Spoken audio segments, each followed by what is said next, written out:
আজকে অনেক দিন পর একটা ভয়েস ওভার দিয়ে ভিডিও করেছি।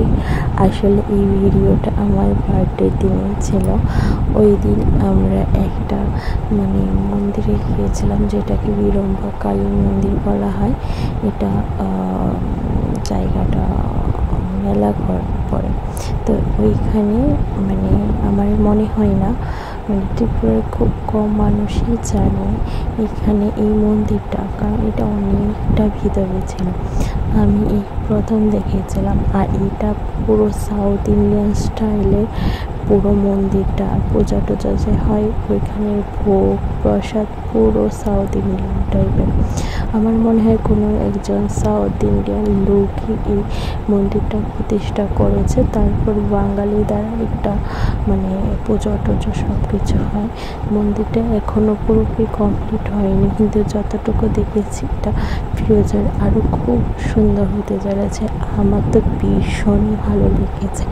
তোমরাও যেতে পারো এখানে, আমি লোকেশনটা দিয়ে দেবো ক্যাপশনে, তোমরা অবশ্যই যেও ওইখানে।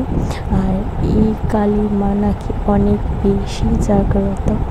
তো আমি ভেবেছিলাম প্রথমে মাতার বাড়িতে যাব, কিন্তু ও বললো চলো তোমাকে আজকে একটা নতুন জায়গাতে নিয়ে যাই।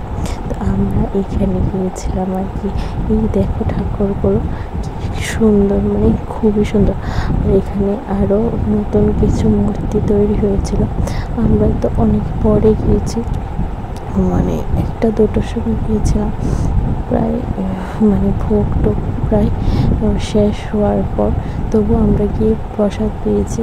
ওদের প্রসাদটা পুরোই অন্যরকম ভালো ছিল। আমরা এই টাইমে গিয়েছি তাই প্রসাদটাও পেয়েছি।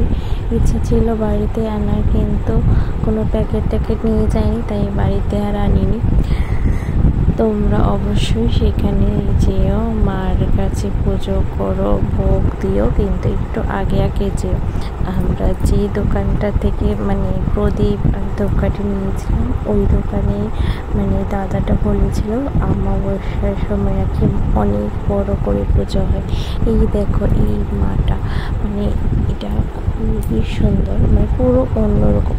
আর এই মন্দিরটার সামনে একটা রথ ছিল।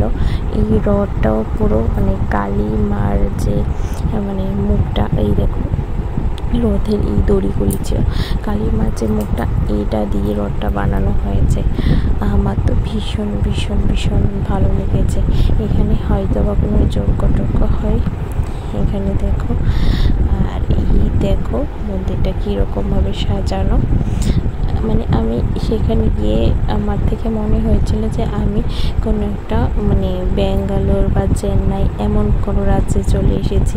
আমি ত্রিপুরাতে আছি, আমার একটু মনেই হয়নি। যাই হোক, আজকের জন্য এখানেই ব্লগটা। তারপর তোমরা সবাই ভালো থেকো, আবার দেখা হবে কোনো একটা নতুন ভিডিওতে। Bye bye, tata.